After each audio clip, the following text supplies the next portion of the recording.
What does this do, this kind of horrific act, do to the future of retail politics in America and the chance for us to meet our candidates? Yeah, that's a great question. You know, look, when you're on a political campaign, let's just say you're on a presidential campaign for one of these candidates who may be running in the future in a Republican primary, for example, for president, what I think people need to recognize is you don't automatically get Secret Service. So, like, you get Secret Service at the end or towards the end of the campaign or when you're going to be the presumptive nominee in most cases. The reality is the challenge for a lot of candidates, public servants, is they don't have protection.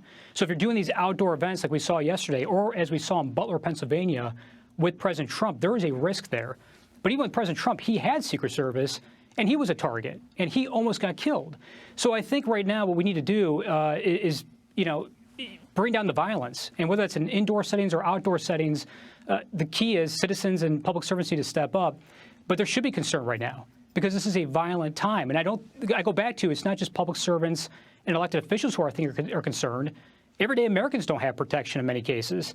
You know, there's not people walking around. Most Americans aren't walking around with bodyguards, right? So, you know, this is a moment where both for reducing crime, clean up our streets, and for ensuring that our public servants and people like Charlie Kirk, who is a citizen, who is a political influencer citizen, can be protected. That should be the goal here, but you raise an important question. How do you protect candidates, for example, at these public events? I think people should take that into consideration when planning events, given the environment we're in right now.